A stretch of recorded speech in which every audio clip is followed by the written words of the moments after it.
Welcome in, ladies and gentlemen, to the Scarlet Shootaround podcast. My name is Blake, here with co-host Mike.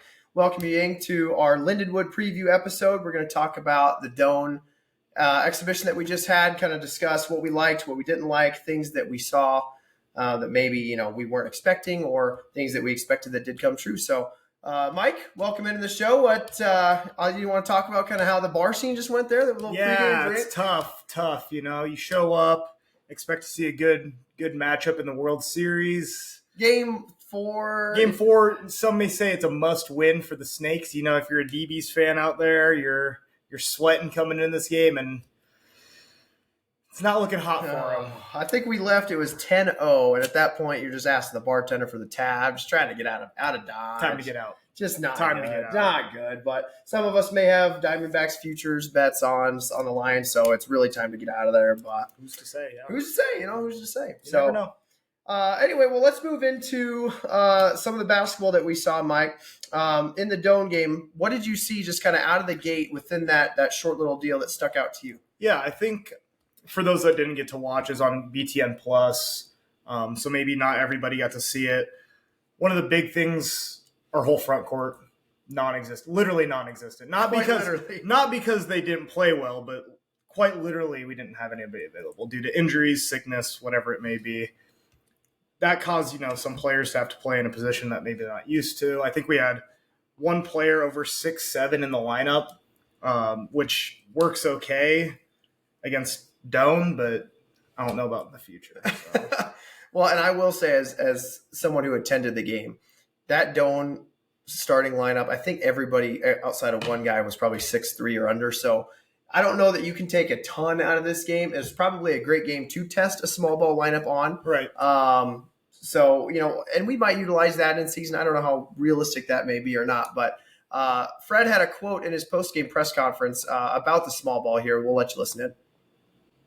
Well, we were going to have an opportunity to see that smaller lineup at some point today, and I liked what I saw. I think we scored on 7 out of 9 possessions that we had out there. We didn't defend great, but I thought our offense was pretty darn effective when we had 5 smaller, skilled guys out there on the court. So Fred liked what he saw out there. I don't think he even really expected it to be as successful as maybe it was. Now, again, you take a little bit back because you're playing a Doane lineup. There were, I think, one of the kids from North Platte, and one's probably from some other Class D school, which, you take what you can get out of that. But I think Fred liked it. I think he liked how they worked together. I think he liked the shooting. And we'll get into it. The 3-point shot wasn't really there last night, which is a little bit worrisome to me, maybe not so much as you. But, in general, they did what they were supposed to do, go out, dominate an NAIA opponent. That being said, it was a little bit closer at the midway point than I think a lot of people probably would have liked.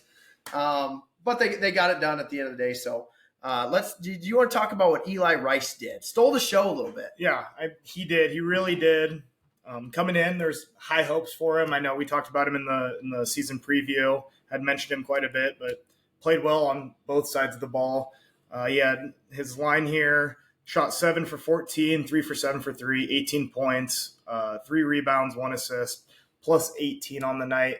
Those plus-minus numbers are a little skewed because playing an AIA ball.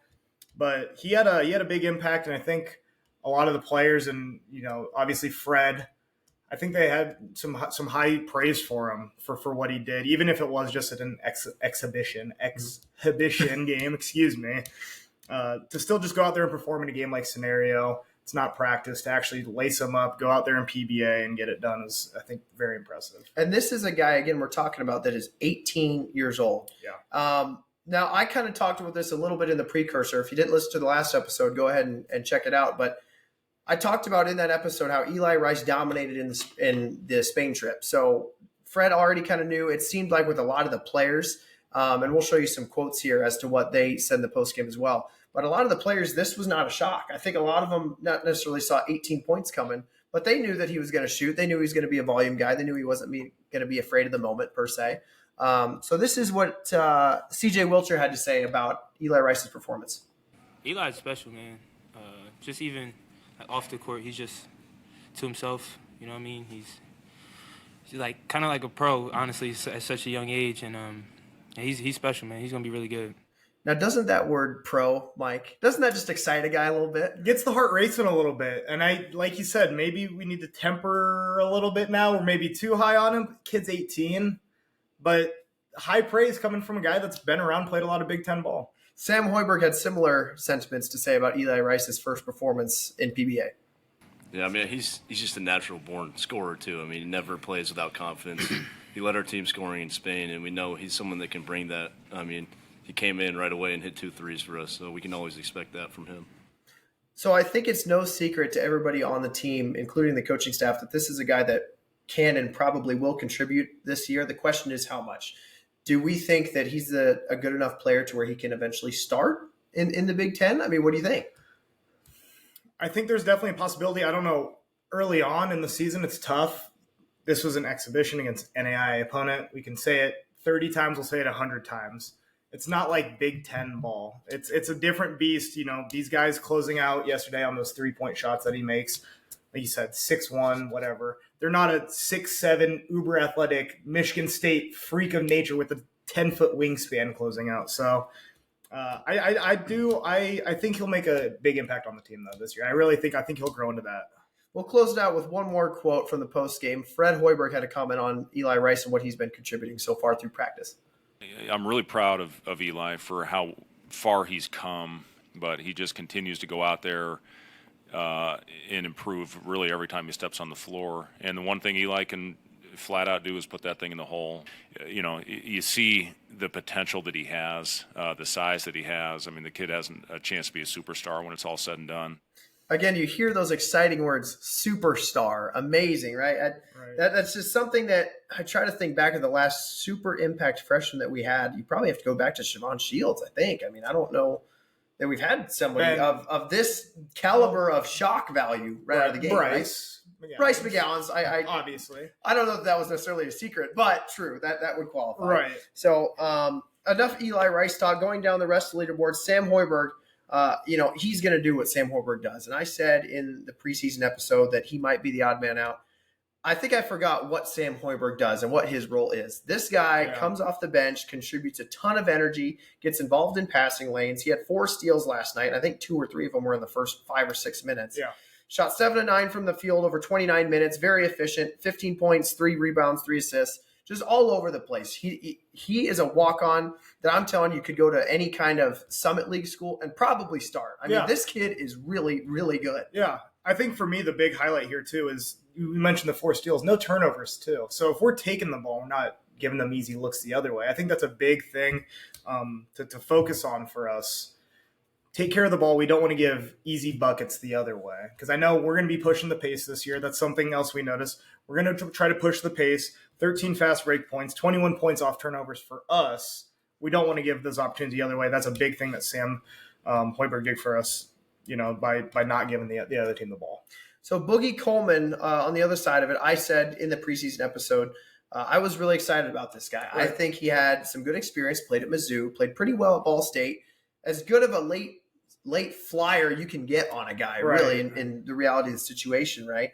He went 12, 4, and 3 on 5 of 8 shooting over 22 minutes. Got the job done. If you saw a highlight on Nebraska basketball Twitter, he had a really good no-look pass that looked really neat, so that was kind of cool too. So he's got a little bit of flash to him. Fred has said that he kind of wants him to make sure he doesn't turn into a pass-first guy because he's a guy that could shoot the ball. So, and he had similar sentiment and comment on Jamarcus Lawrence as well. Moving on to him, he didn't have a great shooting night. He went 2 for 7, but had 11 rebounds. So he wasn't necessarily playing in a position that I think gets him to thrive. Probably played in more of like a 3 spot, but helped out with running point guard and things like that. I think Fred expects a lot more out of him, and we're hoping we can get that shooting we got out of him last year, being a 40% 3-point guy. And I think if we're going to have success, he needs to be able to shoot close to 40% on this team. Yeah, I'd agree. Obviously, like you said, not a great shooting night. He played 30 minutes, I think most on the team. So he's very versatile out there. Those 11 rebounds, kind of, you want to say doing the dirty work, in fact, plus 28 highest on the team. So he's out there. He's making a positive impact for the team. I think he can do that in a variety of ways, even if he's not scoring, as we saw. So let's talk about the elephant in the room. Keisei Tominaga. You hate what just happened. It's an exhibition that means nothing. It was early in the game as well, so it's like a lot of people went to that arena, and I'm not exaggerating when I say this, to watch Keisei Tominaga Yeah. play some basketball. It's been, some guys, if you were an extreme, watched some of the FIBA stuff and things like that, but everybody wants to see this guy in a Husker uniform. It's must-watch TV, right? Yeah. And just so happened he rolled his ankle. I'm really hoping it didn't seem like in person that it was a huge injury, not something that should keep him out for more than a week, hopefully at most, fingers crossed. I haven't seen any report on that yet. Fred mentioned he should know more by Wednesday morning. We're recording Tuesday. So no news on that yet, but we're really hoping that stays minimal. Do you think missing Tominaga over this first stretch of games could be a potential detriment to this team? I don't want to say necessarily detriment, especially over this first kind of like tune-up games. Kind of, we're not playing the highest quality opponent, not to knock Lindenwood and the future opponents that we have. But I think it gives a chance for the team to gel, some other players to play, get their shots in. We know Tominaga can fill the bucket. We know that. As long as he's healthy, bless every ankle out there on the court, right? We don't want any ankles injured for coming from a guy with glass ankles. I've been there. I know how bad it is, but I think maybe it'll take some time for him to adjust back in. You'd hope not. Maybe that's what we saw with the poor shooting night already, was trying to knock off a bit of rust. Maybe it takes Casey a little bit longer to knock off that rust than some of the other guys if he does have to sit out for a little while. But I don't think it's going to be that impactful with the opponents we have on the schedule. Now, if it's a nagging injury, if it leads into bigger games, talking Creighton, talking start of Big Ten play, if he becomes more prone, throws a wrench into the season a little bit. Definitely. So talking about game stats really quick before we move on to the Lindenwood preview side of things, they shot 53.8% from the floor. Again, a slight alarm bell for me, only 24% from three on 25 attempts. Yeah. On a small ball lineup, I see this as a big problem. Yeah. Now, especially when you exaggerate the fact that, again, a lot of these guards that we're covering are guys were 6'3" or smaller. So I think a lot of what it could have been was some of the open air gym things they're not used to shooting in. If they're used to being over at Hendricks, totally different environment than being in an open area and with a live crowd, right? Right. It could be a totally different setting. So I think there's something to be said for that. And then only shot 67% from free throws. Hard to say. I mean, obviously like to see it a hell of a lot higher than that, but I'm not going to put too much stock into that yet. So my biggest takeaway is that we played with pace. We ran up the court. I think Fred has the guys in this system that he wants to run now, as opposed to slowing it down, muddying it up. Not to say that this is going to turn into an offensive team with no defense like it was in 2021, but I think this team is going to be the most tailored team to the style that Fred wants to run that he's had while at Nebraska. So I think that's exciting as well when you look at the prospects. Yeah, no, I agree with your sentiment. 5 players in double digits. I like to see the scoring spaced around. You had mentioned earlier, it was a little tight at halftime. We went on a big 17-2 run to kind of put the game away. Like to see that, kind of step on the gas.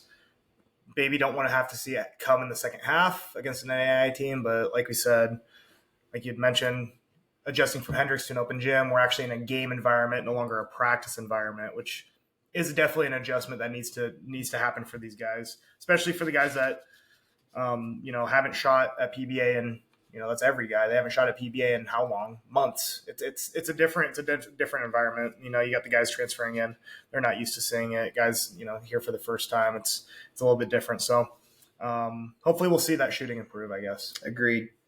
So moving on, let's talk about Lindenwood a little bit. I know you delved pretty deep. I also kind of looked into them a little bit. Just talking about last season in 2022, they were 11-21 overall, 6-12 in conference. They finished 8th place in the Ohio Valley Conference out of 10. They rallied really late. I watched a little bit of game film. They won their last 2 games, I think, and one of them being in overtime or double overtime to sneak into the conference tournament. So yes. Now when they have a roster explosion rebuild like they are going to have this year, which Mike will go in and talk about, they're in year 2 of their D1 transition. Their head coach, Kyle Girdman, is in his 5th year. He has some pieces he's excited about, but this is more or less a total roster reset. Yeah, you like to look at the previous year and kind of see what they did. You mentioned that big overtime win on the final day to sneak into the conference tournament. They had 3 overtime wins last year. They had comebacks from 20 points down, 17 points down. So maybe it's not the same exact squad, but if you're looking at kind of a culture that a coach is trying to build in the team, these guys are going to fight. They're not going to give up. They're playing down to the final whistle. So don't mess around with them. If you're Nebraska is what it comes down to. Put your foot on the gas right away, get going. Just some players that, scouting them out, what we're seeing. David Ware, he's a 6'5" forward. He's a senior. He played in 30 games last year, 21 starts, averaged 3.9 points and 4.3 rebounds per game. Obviously, he played a lot. He's still there. That's kind of helped bring that culture forward because there are a lot of transfers here. One of the big, not transfer, true freshmen coming in. Colin Ruffin, he's a 6'4" guard. Like I said, true freshman, part of the 1,000-point club in high school there in Missouri. He's a two-time first-team All-State Conference Player of the Year last year, and he led his team to state runner-up last year. So obviously a guy, they're very excited about coming in. We'll see how much he plays, especially early in the season. It's tough for a true freshman, but some other guys to note. Tommy Williams, 6'4" guard. He's a redshirt sophomore, played in all 32 games last year. He was Ohio Valley Conference Freshman of the Week one time with a big 21-point game that week. So guy can fill it up. He only averaged 3.6 per game over the season last year, but always possible. One explosion, just an odd deal. And that's all it takes, though, is weird stuff can happen in basketball. It's a game of runs. You get a guy on a hot day, the basket looks like an ocean. You just chuck it in from anywhere. That's all it takes sometimes. So that's why I'm saying if you're Nebraska, get it out to an early lead, play with pace, just do what you need to do against these guys. A couple other notable transfers specifically. Jordan Wildy, he's 6'9" forward. Everyone's listed as a forward. He might play at 5, who knows. But he's a junior transferring from Coffeyville Community College. Started 32 games for them last season. First team all-conference. 14.1 points per game, 8.3 rebounds per game. He's going to be a big guy down there in the paint. We're talking about the small ball lineup we saw versus Doane. Missing our front court. They're going to have to come in and contend with this, which is a little bit different beast than they saw versus Doane. Another Amaro Lado, 6'3" guard, senior from Hawaii, played in 27 games, 1 start. This is a guy that likes to fill it up. He shot 41% from the field, 34% from 3. Might not necessarily get the start, but maybe a hot hand coming up for him off the bench. 82% from the free throw line. Averaged 5 points per game, 1.3 rebounds per game. He had 7 games last year with multiple threes. So like I said, maybe a bit of a microwave. You need to jumpstart the offense a bit, come in and get hot. Isaac Odekane, Threw a Hail Mary on that. We got it though. Yeah, Odekane, 6'8" guard, or 6'8" forward. Guard would be incredible. 6'8" forward, He's a junior, transfer from Butler Community College. He played in 30 games last year. 7.1 points per game, 5.3 rebounds per game. Another big body we're going to have to contend with. That might be their starting 4 and 5 between him and Wildy. Jeremiah Talton, 6'6" guard. He's a sophomore, transferred in from John Wood Community College. A lot of community college transfers, as you're noticing. This guy, incredible year last year for him. 21.6 points per game, 5 rebounds per game, shot 41% from 3. He was second-team All-American. Player of the Year and Freshman of the Year honors for him. And then our last guy I want to mention here is Keon Cole. He's a 6'7" forward. He's a senior, so he's been around the program. I think he might be a guy that they look forward to, seeing what he can do this year as kind of as a leader in this lineup. He played 32 games last year, started 11, averaged 12.8 points per game. That was good for second on the team. 5.7 rebounds per game. He had 3 double-doubles last year, so pretty versatile guy. He shot 46.3% for 3 in conference. That was first in the conference last year. A guy really knows how to fill up the bucket. 52.4% from the field. That was 7th in the conference. He got second-team all-conference honors, and he's a second-team all-conference preseason honors going into this season. So, they got some talented guys. They got some transfers in. We'll see how well they gel, I guess. And I think Jeremiah Talton is a guy that you look at the stat line just from what he accomplished last year in junior college, and you say this guy could make a pretty damn immediate impact up at Lindenwood, especially at the Ohio Valley, where obviously always going to be a little bit of transition, but nothing that's going to blow him away, right? We talked about 21.6 points per game, second-team All-American and Conference Freshman of the Year. So this guy is not going to be scared of the moment coming into PBA, which unfortunately will probably be half-filled. Don't be shocked for a second if he scores 20 on us. Yeah. And I would not shock, I wouldn't take a step back and be surprised at all. The other guy that you touched on, Colin Ruffin, the point guard freshmen that they have. I've listened to a couple post-game press conferences, or post-practice rather, press conferences from their coach, and he sounds really, really excited about this guy. And, a guy that has those kind of accolades coming out of high school, how could you not be excited about him? But will he be able to make that transition to start his freshman year? I personally think, my potential starting 5 for him here, I actually do have him at starting at the 1 this year. We'll see. I know it is hard for a true freshman to come in, no matter what level in college ball, to come in and make that jump. But 1,000-point scorer, I think there's certain skills that translate well if you're a good scorer. I think you can translate that. Obviously, defenses, especially you're going to see Nebraska. Maybe we're going to be a little bit bigger, a little bit longer, Big Ten team compared to a high school team. So it might be a little bit different for him, but I think he might get the nod to start. I think Talton, the guy that we both mentioned, I think he's probably going to end up getting the start. Cole, he's kind of their leader out there. I got Odekane and Wildy rounding out their front court for them. So they're going to have some big bodies out there, 6'7", 6'8", 6'9" from their front court. A little bit different than what we saw from Doane. We'll see how the Huskers handle it. So a couple things wrapping up Lindenwood. Based on what I've got from KenPom, they're ranked 352nd, which is pretty much bottom of the barrel. So doesn't worry a guy too much. Again, basically a full-on roster reset. They attack the JUCO ranks really hard. KenPom projects them to finish 348th in offense, 353rd in defense, and 206th in tempo. So not really good at anything based on his projections. Last year they had similar numbers, 336 offense, 321 defense, and 198th in tempo. So he doesn't expect too much of a change in play philosophy. And he has this projected as an 84-58 Nebraska win. So I don't think or foresee this being a problem. I wouldn't be shocked at all if at some point in the early second half of this game, it could be, a 4 or 5 point game. But you would really hope and expect that the depth and experience and talent of our ball club can pull away from these guys. And if not, we're going to be having a very interesting discussion come post game. Yes. Just one more thing to add. They were selected 10th in the Ohio Valley Conference in their preseason poll. So, which is dead last. It is dead last. We'll see how they do this year. Don't want to boo-boo, talk bad on them. We'll see, what those transfers can do.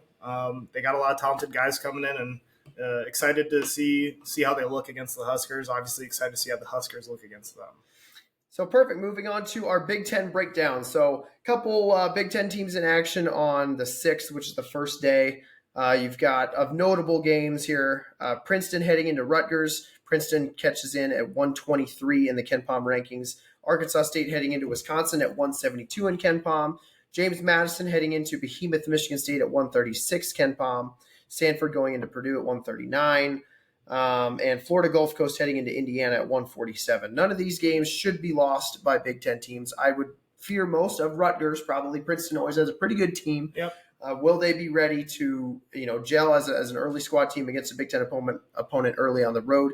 To be seen. But that is one that I will be keeping my eye on. Now, my top 4 in the Big Ten, I project, are Purdue, Michigan State, Maryland, and Illinois. I don't know if you fall on a different path or what you see on that side of things. Pretty chalky for me, I would agree. I mean, I think they might be head and shoulders above the rest of the league, to be honest. I think those are quite obviously the best 4 teams. Maybe you want to rearrange them in those 4, but I would agree with you. That's kind of the lineup I had them. Gotcha. So we're going to move into one little final segment kind of before we shut down this podcast. We're going to go into a buy or sell bit here. So I'm going to pose you some questions, and I want to see where you fall on some of these things. Some of them are single game, a couple of them are more season long, but just to get a feel for where you register in on a couple different things in regards to Nebraska basketball. So buy or sell, does Nebraska finish in the top 9 of the conference in the Big Ten? Top 9.